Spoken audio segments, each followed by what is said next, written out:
Eh, Baik, Assalamualaikum warahmatullahi wabarakatuh. Waalaikumsalam Waalaikumsalam warahmatullahi wabarakatuh. Eh, Kita mulai saja perkuliahannya. Saya sudah memberikan video pembelajaran, mudah-mudahan sudah ditonton semuanya. Jadi jika ada yang ingin bertanya, silakan langsung bertanya, boleh via chat, boleh langsung bertanya. Kalau bisa via chat aja ya, supaya yang di offline di kampus juga bisa melihat ya. Karena saya pakai earphone, jadi kalau via suara saya sendiri yang mendengar, yang lainnya nggak bisa mendengar. Oke, yang di sini kalau mau nanya boleh tanya terus.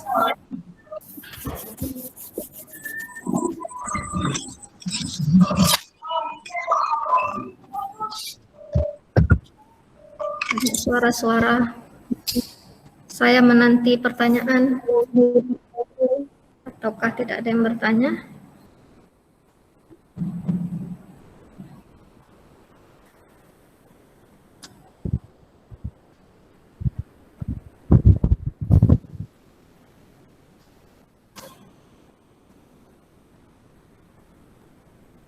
Yang dari Thailand di kelas apa ya? Yang dari Thailand di kelas apa? A, B, C? Ah, ada juga. Ada yang hadir di sini? Nggak ada? Kelas A, Kak. Oke, langsung saja. Siapa yang ingin bertanya? Ada yang ingin ditanyakan? Yang berada di sini? Udah nonton kan? Udah kan? Nah, apakah yang ditonton itu sudah bisa dipahami semuanya? Kalau emang udah bisa dipahami semuanya, langsung pulang lagi kita kan, nggak ada yang nanya kan? Berarti pulang terus kita kan. Apakah ada yang ingin bertanya? Kalau ada yang ingin tanya, tanya. Ya, jangan malu-malu. Sudah Bu, bertanya Bu, di chat Bu, via chat. Oh, bentar ya, lanjut ya. Berarti dalam basis data ini kita hanya membuat skema aja yang merancang aplikasi itu problemnya. Enggak. Jadi dalam mata kuliah basis data ini ya, dalam mata kuliah basis data kita lihat di database life cycle-nya seperti ini. Jadi ini sebetulnya semuanya. Jadi keseluruhan daripada yang harus kita buat ya, yang harus kita kerjakan itu semuanya, mulai dari requirement, logical design, physical design, implementation. Nah, namun untuk mata kuliah basis data ini ya, jadi mata kuliah basis data nanti di semester depan ada basis data lanjut kalian. Nah, untuk di mata kuliah basis data itu sampai ke jadi requirement, kemudian logical design ya, ini semuanya. Kemudian yang physical design ini kita skip, bukan maknanya kita tidak akan pelajari, tapi bagian physical design itu akan dipelajari lebih detail pada mata kuliah basis data lanjut ya. Nah, kenapa ini saya skip? Karena itu sebetulnya lebih ke bentuk fisikal, seperti yang saya jelaskan minggu lalu. Kan ada 3 level ya, ada level view, ada level konseptual, ada level fisikal. Nah, yang level fisikal ini akan kita pelajari di mata kuliah basis data lanjut. Jadi yang akan kita bahas lebih detail itu hanya information requirement. Nah, requirement-nya, kemudian logical design dan implementation. Jadi implementation itu maknanya bagaimana basis data yang udah kita ubah dalam bentuk tabel-tabel tadi itu kita kita akses data-data di dalamnya ya. Jadi kita akses data di dalamnya dengan menggunakan query SQL ya. Nah, seperti itu ya. Jadi yang akan kita pelajari di sini hanya bagian ini saja, yang atas ini dan yang paling bawah. Sedangkan yang physical design itu akan kita pelajari lebih lanjut di basis data lanjut. Oke, yang di rumah tadi siapa yang ingin bertanya silakan.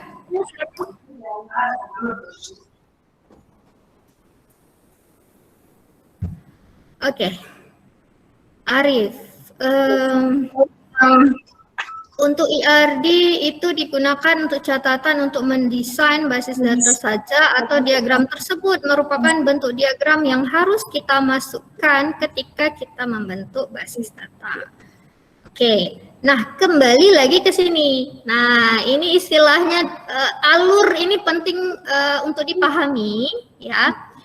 Jadi berdasarkan alur ini yang pertama sekali itu requirement.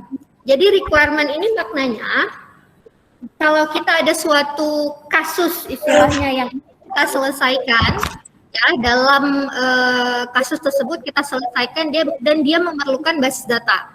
Nah, jadi kita definisikan dulu kira-kira kita perlu apa saja, ya requirement-nya itu apa saja. Nah, kemudian ya kita masuk ke logical design. Jadi dari requirement yang udah kita buat daftarnya apa saja, kemudian barulah kita masuk ke logical design. Nah, logical design tahap pertama itu adalah pemodelan, ya pemodelan. Nah, pemodelan yang umum digunakan saat ini itu adalah pemodelan dengan menggunakan IR diagram, juga dengan menggunakan UML, ya UML. Saya tidak akan membahas lebih lanjut terkait dengan UML. Kenapa? Karena UML ini terkait dengan object oriented, ya. Mata kuliah Object Oriented Programming baru akan kalian pelajari itu semester depan. Nah, jadi semester depan baru saya akan berikan sekilas bagaimana sih gambaran UML diagram itu seperti apa. Dan akan lebih detailnya itu nanti akan dipelajari di rekayasa perangkat lunak. Kemudian jika mengambil bidang minat rekayasa perangkat lunak di mata kuliah apa ya? Arsitektur perangkat lunak kalau saya tidak salah, apa perangkat lunak berbasis komponen, saya agak lupa. Tapi intinya nanti akan ada yang lebih detail lagi, ya. Nah, jadi di sini pemodelan yang akan saya tekankan ya pada mata kuliah ini hanya menggunakan IR diagram atau pemodelan secara basis data relasional ya, model data relasional. Nah, IR diagram itu fungsinya untuk apa?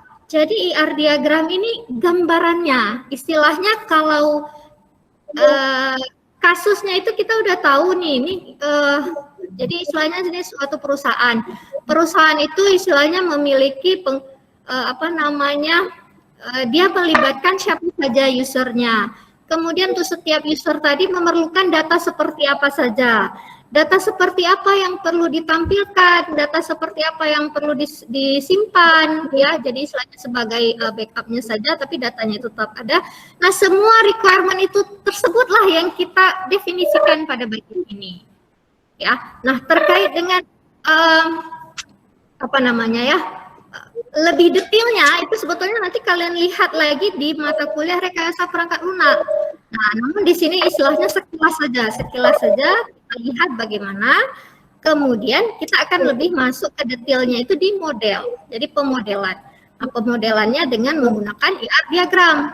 Nah, kalau ada yang bertanya apakah IR diagram itu penting? Penting. Kenapa penting IR diagram? Kita nggak mungkin tiba-tiba langsung aja buat, nah ini langsung jadi nih, ini tabelnya kayak gini. Nah, nggak bisa seperti itu. Jika seperti itu, maknanya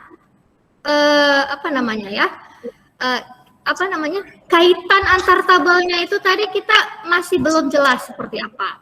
Nah, pada basis data relasional itu adalah tabel-tabelnya kita buat berelasi supaya kita kita menghilangkan redundansi, ya, redundansi. Jadi itu tujuan kita. Bisa dipahami Arif atau yang lainnya? Jadi IR diagram ini penting. Ya, IR diagram penting, tapi bukan berarti yang akan kita masukkan ke dalam di BMS itu dalam bentuk IR diagram, tidak. Jadi dari IR diagram, dari bentuk gambar, ya, dari bentuk gambar.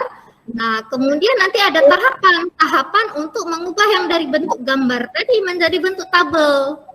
Nah, sesudah ada bentuk tabelnya, barulah nanti bisa kita masukkan dia ke dalam DBMS. Jadi ada langkah-langkahnya. Langkah-langkah itulah yang saya tampilkan di sini. Ya, oke. Bisa dipahami Arif atau yang lainnya? Jadi IR diagram ini penting. Ya, IR diagram penting, tapi bukan berarti yang akan kita masukkan ke dalam di BMS itu dalam bentuk IR diagram, tidak. Jadi dari IR diagram, dari bentuk gambar, ya, dari bentuk gambar. Nah, kemudian nanti ada tahapan untuk mengubah yang dari bentuk gambar tadi menjadi bentuk tabel. Nah, sesudah ada bentuk tabelnya, barulah nanti bisa kita masukkan dia ke dalam DBMS. Jadi ada langkah-langkahnya. Langkah-langkah itulah yang saya tampilkan di sini.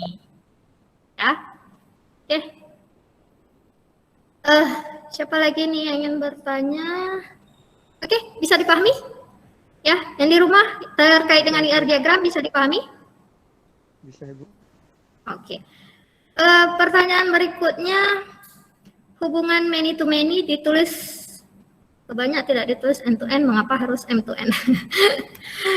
Sebetulnya ini hanya sekedar simbol saja. Mau ditulis N ke N juga boleh, tapi sudah kebiasaan, bukan kebiasaan ya. Sudah sering terlihat ya, bukan sering terlihat, gimana ya? Sering digunakan bahwa kalau many to many itu adalah M ke N. Nah, kenapa bukan N ke N? Jadi kesannya kalau N saja ya banyak sebetulnya ya. Nah, jadi N ke N, kenapa harus M ke N gitu ya? Ya nggak harus sih. N ke N boleh juga gitu. Tapi ini istilahnya udah umum. Makna sudah umum berarti kalau orang melihat yang udah pernah belajar membuat IR diagram, kalau lihat ada M, N, itu pasti akan langsung tahu bahwa itu adalah kardinalitasnya many to many. Gitu. Jadi memang apa namanya ya? Dibilang harus enggak juga gitu ya, enggak harus M ke N juga. Tapi kalau misalnya kita buat A ke A misalnya, boleh. Orang nggak ngerti. Ya, kenapa nggak ngerti? Karena yang sudah umum dikenal itu adalah M ke N. Mau dibuat N ke N boleh juga, itu masih bisa dipahami. Tapi kalau udah kita buat simbol lain, misalnya A ke B misalnya, nah itu udah nggak tahu orang apa maknanya, nggak tahu. Nah, ada lagi ya, selain many to many, itu bisa juga N-nya itu diganti dengan tanda bintang, itu sama. Jadi N-nya ini diganti dengan tanda bintang seperti ini, ya, itu sama maknanya, boleh juga. Nah, kenapa? Karena memang ada saya baca, IR diagram ini istilahnya banyak versi. Nah, apa istilahnya ya? Banyak cara untuk memodelkan basis data relasional ini. Yang saya tunjukkan di sini ada beberapa ya. Saja yang saya tunjukkan ya.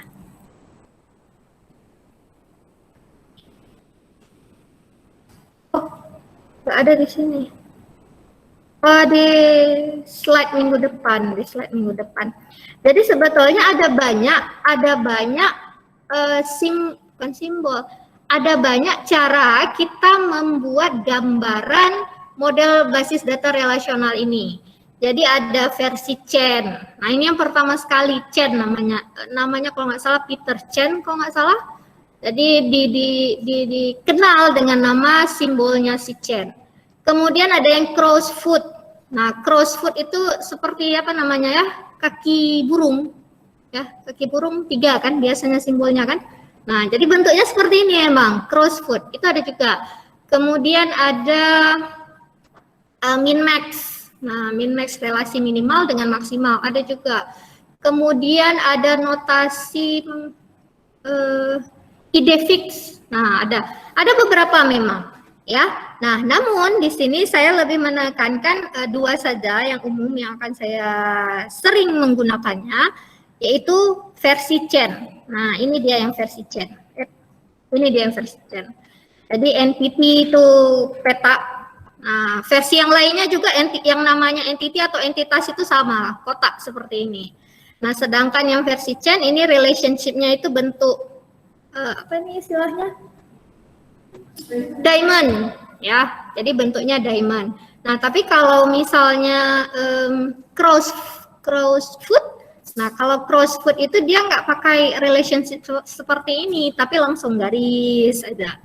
Nah, jadi bedanya sedikit. Nah, tapi kalau orang udah paham yang versi Chen ini, mau lihat yang versi yang lain, itu pasti paham. Nggak mungkin nggak paham, karena memang mudah untuk dipahami.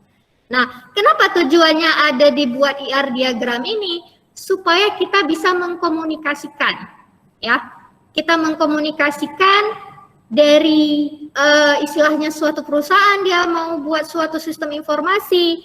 Oh, kita desain dulu. Nah, bagian dari desain apa? Merancang basis data. Bagaimana cara kita merancang basis data? Kita modelkan. Bagaimana cara kita modelkan? Dengan membuat ini IR diagram. Nah, jadi dengan ada bentuk gambar diagram seperti ini, nah kita tunjukin tuh ke kliennya. Ini betul nggak seperti ini? Ini data yang diperlukan itu seperti ini aja, misalnya. Betul apa tidak? Kan kita tanya ke klien, jangan sampai salah nanti udah kita buat panjang-panjang sampai udah selesai, tiba-tiba ternyata data yang mereka inginkan itu kurang lengkap, jadi terpaksa lah ubah lagi, kan seperti itu. Nah, jadi pemodelan itu adalah salah satu cara kita mengkomunikasikan apa yang dipahami oleh si software engineer atau programmer itu sama dengan yang dipahami oleh kliennya. Nah, jadi ini pemodelan itulah salah satu caranya. Jadi cara untuk berkomunikasi lah istilahnya. Nah, kenapa nggak hanya sekedar ngobrol-ngobrol seperti itu aja cara berkomunikasi? Ya memang dari sisi wawancara dengan klien, ya memang. Nah, tapi penggambaran dalam bentuk dokumentasi, ya. Jadi ini semuanya akan terdokumentasi. Kalau kalian bekerja pada suatu software project, nah setiap diagram itu akan menjadi dokumentasi. Jadi jangan anggap enteng, ya. Bukan hal ini bukan hal yang bisa kita remehkan, karena hal ini penting, ya penting maknanya hal ini akan kita dokumenkan. Nah, jadi apa istilahnya? Apa tadi yang bertanya? Oh, nah ini tadi ya yang terkait dengan N-ke-N. Jadi N-ke-N boleh, M-ke-N boleh juga, nggak ada masalah. Asalkan jangan selain daripada itu, karena kalau selain daripada itu tidak bisa dipahami lagi. Oke, dari